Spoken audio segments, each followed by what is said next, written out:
की सारी और साबिका आसमान और है, रूह की सारी और साबिका आसमान और है। जिस्म की ग़िज़ा रोटी है, पानी है, फल है।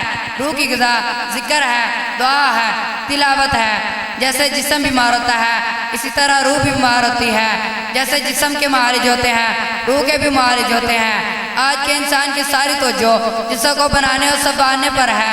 इस पर लाखों और करोड़ों रुपये खर्च किया जा रहा है। कोई मोटा है तो दुबला होना चाहता है, कोई दुबला है तो मोटा होना चाहता है, कोई काला है तो गोरा होना चाहता है। गर्ज ये कि सारी तवज्जो जिस्मों को बनाने और संभालने पर है। इस पर लाखों करोड़ रुपये खर्च किया जा रहा है। जगह जगह ऐसे सेंटर और पार्लर खुले हुए हैं जहाँ जिस्म को बनाने और संभालने का काम किया जाता है।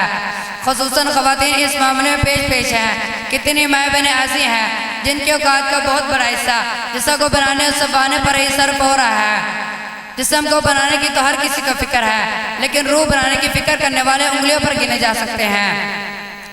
अगर एक शख्स रंग का काला है, उसके अंकुश बुझे हैं, उसके आंखें छोटी छोटी हैं, उसका लिबास फटा पुराना है, लेकिन इसका दिल पाक साफ है, इसकी रूह अल्लाह के नूर से मुनव्वर है, तो वो अल्लाह का महबूब और प्यारा है। एक दूसरा शख्स हुस्न जमाल का शाहकार है, दुनिया इसके हुस्न पर फिरता है, लेकिन इसका दिल गंदे इखलाक का मरकज है, इसके अंदर कुफ्र शिरक भरा है, तो ऐसे शख्स की अल्लाह के यहाँ एक मक्खी के पर के बराबर भी कदर कीमत नहीं। साहबा को देखिए, कहने जिस्म बनाने की फिक्र थी या रूह बनाने की फिक्र थी। इनका जिक्र, इनकी दुआ, इनकी आहबका इन्हें रूहानी ग़िज़ा मुहैया करते थे।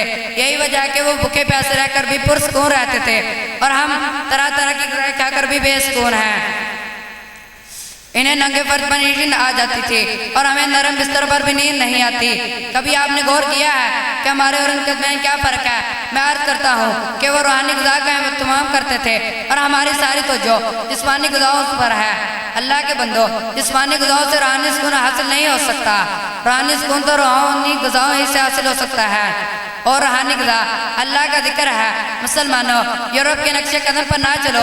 यूरोप वालों की तहजीब मादी तहजीब है, वो सिर्फ दुनियावी मनफात के लिए जिंदा है। उन्होंने रूहानी लज़्ज़त का जायका चखा ही नहीं। मगर हमारी तहजीब इस्लामी तहजीब है। हम जानते हैं कि जिस्म खा कर खुश होता है, रूह खिला कर खुश होती है। जिस्म बका से खुश होता है, रूह फना से खुश होती है। जिस्म नींद और गफलत से खुश होता है, रूह बेदारी से खुश होती है। जिस्म के तकाज़ों को सब कुछ समझना कफ़ार और मुशरिकीन का शिवा है। रूह के तकाज़ों की तकमील करना अंबिया का शिवा है। याद रखिए कि इस दौर का सबसे बड़ा फितना इंसान की सारी कोशिशों का आदत जिस्मों को बना दिया गया है।